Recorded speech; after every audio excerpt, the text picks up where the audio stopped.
आज ही Doubtnut app download करें। Doubtnut पर होगा अब आपके सभी मैथ्स, केमिस्ट्री, फिजिक्स और बायोलॉजी डाउट्स का सफाया। बस अपने क्वेश्चन की फोटो खींचो, उसे क्रॉप करो और तुरंत वीडियो सोल्यूशन पाओ। Download now. पढ़ते हैं ट्रिपलेट कार्बिन के बारे में। ट्रिपलेट कार्बिन या तो हमें ऐसे बेंट ज्योमेट्री की मिलती है, ये बेंट ज्योमेट्री है, या फिर हमें लीनियर ज्योमेट्री की मिलती है। तो ट्रिपलेट कार्बिन में बेंट ज्योमेट्री में क्या होता है कि जो कार्बन होता है वो अपना sp2 हाइब्रिडाइज्ड होता है और एक एम्प्टी p ऑर्बिटल होता है जिसमें एक इलेक्ट्रॉन होता है। यहाँ पर ये एक इलेक्ट्रॉन को हम हाफ एरो से रिप्रेजेंट करते हैं, ठीक है। तो एक इलेक्ट्रॉन हमारा p ऑर्बिटल में होता है, एम्प्टी p ऑर्बिटल में होता है, और एक इलेक्ट्रॉन हमारा sp2 हाइब्रिडाइज्ड ऑर्बिटल में होता है। तो जब ऐसा कुछ इंटरमीडिएट हमें बनता है तो हम बोलते हैं कि वो हमारा ट्रिपलेट कार्बिन है और उसकी ज्योमेट्री है बेंट। और अगर ट्रिपलेट कार्बिन ऐसा बने जिसमें दो हमारे अनहाइब्रिडाइज्ड p ऑर्बिटल्स हों, ठीक है, और इस कार्बन की हमारी हाइब्रिडाइजेशन sp हाइब्रिडाइजेशन हो, तो जो दो इलेक्ट्रॉन्स होंगे वो अनहाइब्रिडाइज्ड p एटॉमिक ऑर्बिटल्स में रहेंगे और ऐसे ट्रिपलेट कार्बिन की हम बोलते हैं लीनियर ज्योमेट्री है। तो जो हमारा ट्रिपलेट कार्बिन होता है उसकी स्पिन मल्टीप्लिसिटी निकाल के देख लेते हैं। तो स्पिन मल्टीप्लिसिटी हमें पता है क्या होती है, 2s+1, जहाँ s होता है हमारा टोटल स्पिन, ठीक है। तो ट्रिपलेट कार्बिन के केस में या तो दोनों इलेक्ट्रॉन्स ऐसे होंगे या दोनों इलेक्ट्रॉन्स ऐसे होंगे। तो दोनों केस में जो इनका टोटल स्पिन होगा वो 1 होगा, यानी कि 1/2 + 1/2, या -1 होगा 1/2 + 1/2, सॉरी -1/2 + -1/2, -1 होगा। तो ऐसे केस में जब हम s लेते हैं तो हम s का मॉड लेके लेते हैं। तो 2 mod s + 1 = कितना होगा, 2 1 + 1 = 3। क्योंकि हमारा यहाँ 3 आता है तो इसलिए कहते हैं हम ये है हमारा ट्रिपलेट कार्बिन। अब स्टेबिलिटी की बात करते हैं। जो हमारा ट्रिपलेट कार्बिन, मतलब ट्रिपलेट कार्बिन ज़्यादा स्टेबल होता है कि सिंगलेट कार्बिन? तो हमारा जो ट्रिपलेट कार्बिन होता है वो ज़्यादा स्टेबल होता है दैन हमारे सिंगलेट कार्बिन से। क्यों? क्योंकि देखिए ट्रिपलेट कार्बिन में जो इलेक्ट्रॉन्स हैं वो कहाँ पर हैं, दो अलग अलग एटॉमिक ऑर्बिटल्स में है ना। और हमारे सिंगलेट कार्बिन में क्या होता है कि एक sp2 हाइब्रिडाइज्ड ऑर्बिटल में ही दोनों इलेक्ट्रॉन्स होते हैं, है ना। तो इलेक्ट्रॉन्स जितने ज़्यादा दूर होंगे उतना अच्छा होगा, क्योंकि इलेक्ट्रॉन्स के पास सेम चार्ज होता है और सेम चार्ज वाले एक दूसरे को रिपेल करते हैं, जिसकी वजह से ट्रिपलेट कार्बिन हमारा ग्राउंड स्टेट बोलते हैं। हम ट्रिपलेट कार्बिन को अपनी ग्राउंड स्टेट बोलते हैं और सिंगलेट कार्बिन को हम अपनी एक्साइटेड स्टेट बोलते हैं। तो पिछली 2 वीडियोस में हमने 2 कार्बीन्स के बारे में पढ़ लिया, एक था हमारा ट्रिपलेट कार्बिन और दूसरा हमारा सिंगलेट कार्बिन। अब एक दो रिएक्शंस, इनकी प्रिपरेशन वाली रिएक्शंस भी देख लेते हैं। जैसे अगर हम CH2N2 है, CH2N2 होती है हमारी डायज़ोमीथेन, डायज़ोमीथेन, ठीक है।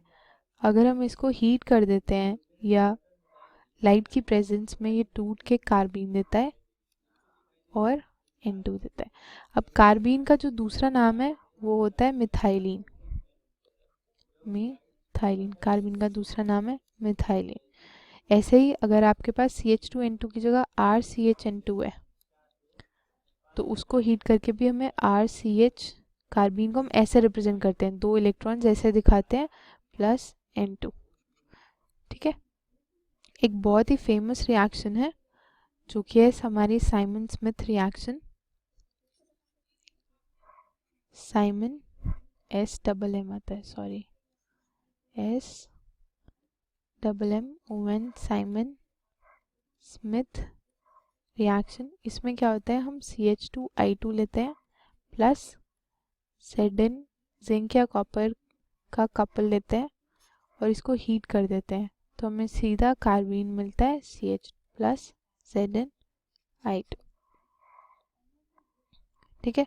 और एक हमारी एक और रिएक्शन होती है, उसमें क्या होता है, ये तो एक रिएक्शन थी, दूसरी रिएक्शन में हमारा CHCl3 होता है, क्लोरोफॉर्म जिसे हम कहते हैं, उसको बेस के साथ रिएक्ट करते हैं तो हमें डाइक्लोरोकार्बीन मिलता है, CCl2 मिलता है और NaCl और वाटर मिलता है। इसको बोलते हैं हम डाइक्लोरोकार्बीन। अब डाइक्लोरोकार्बीन कैसे मिला, इसका मैकेनिज्म देख लेते हैं। ये है हमारा बेस, NaOH क्या है हमारा बेस। हमें पता है बेस किसके साथ रिएक्ट करता है, एसिड के साथ, यानी कि OH माइनस को H प्लस चाहिए कहीं से, ठीक है। और हमारे पास H प्लस कहाँ है, हमारे पास कंपाउंड में, मतलब हमारे पास मॉलिक्यूल सिर्फ एक ही है जो कि है CHCl3, ठीक है।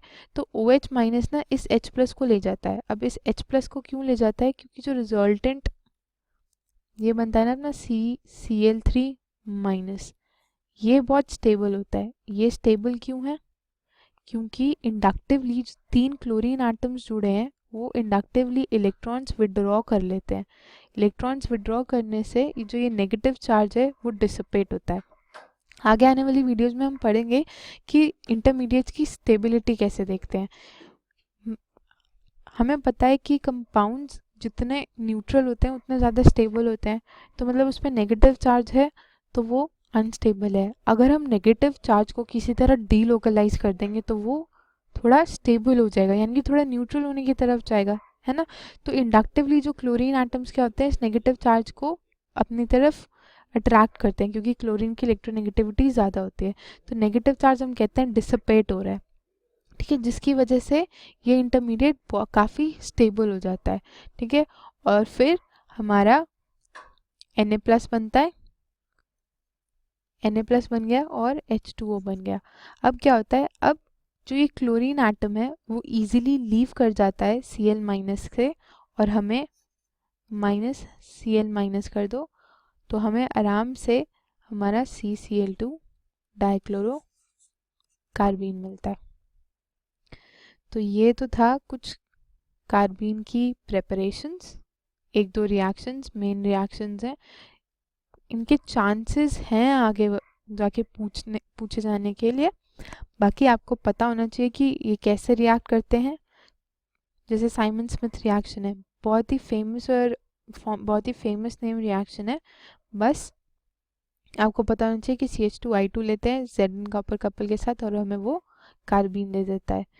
दूसरा हमारा ये पॉलीहाइड्रोजन कंपाउंड्स के साथ आप बेस डाल दो, किसी भी पॉलीहाइड्रोजन कंपाउंड के साथ बेस डाल दो आप, ठीक है। इसकी जगह आप CHBr3 भी यूज़ कर सकते हो, इसकी जगह CHBr3 भी यूज़ कर सकते हो, कुछ भी यूज़ कर लो, बस बेस डाल दो तो आपका क्या बन जाएगा, कार्बीन बन जाएगा। तो ये थी हमारी सिंगलेट और ट्रिपलेट कार्बीन्स। नेक्स्ट वीडियो में अगले इंटरमीडिएट के बारे में पढ़ेंगे हम। क्लास 6 से 12 से लेके नीट, IIT, JEE मेंस और एडवांस के लेवल तक 10 मिलियन से ज्यादा स्टूडेंट्स का भरोसा। आज ही डाउनलोड करें डाउटनेट ऐप या व्हाट्सएप कीजिए अपने डाउट्स 8400 400 400 पर।